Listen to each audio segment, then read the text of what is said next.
গণভবন সকাল 11:30।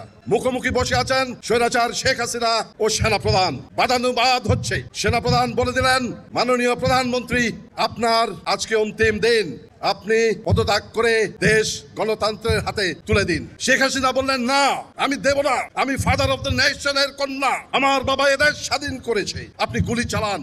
স্বৈরাচার শেখ হাসিনার অন্তিম দিন অর্থাৎ 5 আগস্টে আমরা ফিরে যাব। দৃশ্যপট 1, 5ই আগস্ট সকাল 10 ঘটিকা, স্থান রাওয়া প্রাঙ্গণ। এখানে অবসরপ্রাপ্ত অফিসারদের একটি অনুষ্ঠান ছিল।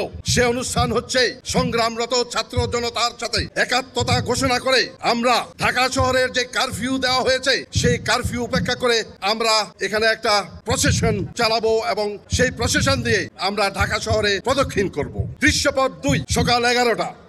ঢাকা শহরের চারিদিক থেকে বাঁধ ভাঙা বানের মতো চারিদিক থেকে ছুটে আসছে ছাত্র জনতা। উত্তরা থেকে, মিরপুর থেকে আসছে, যাত্রাবাড়ি থেকে। গন্তব্য গণভবন। দৃশ্যপট 3, গণভবন সকাল 11:30। মুখোমুখি বসে আছেন স্বৈরাচার শেখ হাসিনা ও সেনাপ্রধান। বাদানুবাদ হচ্ছে। সেনাপ্রধান বলে দিলেন, মাননীয় প্রধানমন্ত্রী, আপনার আজকে অন্তিম দিন, আপনি পদত্যাগ করে দেশ গণতন্ত্রের হাতে তুলে দিন। শেখ হাসিনা বললেন, না, আমি দেব না, আমি ফাদার অফ দ্য নেশনের কন্যা, আমার বাবা এদেশ স্বাধীন করেছে, আপনি গুলি চালান।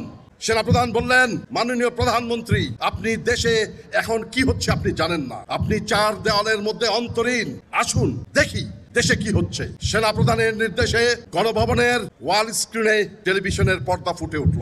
কাকতালীয় ভাবে বাংলাদেশের ঢাকার যতগুলো চ্যানেল আছে সবার ক্যামেরার নিবন্ধ রাওয়ার প্রাঙ্গণে, যেখানে আমরা 200 অফিসার এবং সাথে আশেপাশের জনতা মিলে 105 আমরা দাঁড়িয়ে বিক্ষোভ প্রদর্শন করছি। আমরা বক্তৃতা দিয়েছি, শেখ হাসিনা দেখেছেন।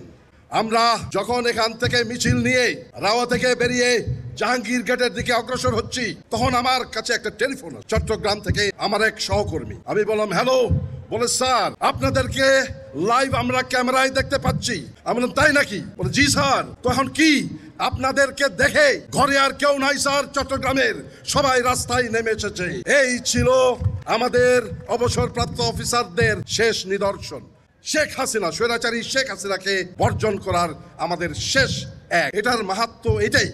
এটা বলছি এ কারণে যে আজ আবার পুনরায় আমরা এখানে জমায়েত হয়েছি, সমাবেশ হয়েছি জনগণের সাথে একাত্মতা ঘোষণা করার জন্য এবং ভারতের বিরুদ্ধে, ভারতের আধিপত্যের বিরুদ্ধে আমাদের সংগ্রাম জারি রাখার জন্য। এ প্রসঙ্গে আমি মোদী সরকারকে একটা বার্তা দিতে চাই। মোদীজি, অমিতজি এবং রাজনাথ সিংজি, আপনারা বাংলাদেশ সেনাবাহিনী যেটা দেখেছেন 72 সালের সেই সেনাবাহিনী এখন আর নাই। আমরা এখন যুদ্ধোপযোগী এবং যে কোনো শত্রু মোকাবেলায় প্রস্তুত।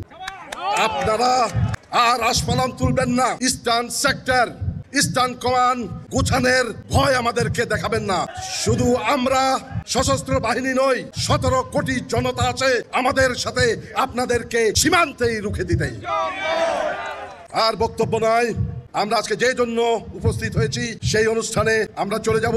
আমি একজন মুক্তিযোদ্ধা হিসেবে আমি আপনাদের সবাইকে এবং একজন সামরিক অফিসার হিসেবে আমি আপনাদের সবাইকে আজকের এই অনুষ্ঠানে উপস্থিত হয়ে আমাদের এবং জনগণের সাথে একাত্মতা হওয়ার জন্য অন্তরের অন্তঃস্থল থেকে কৃতজ্ঞতা জানাচ্ছি।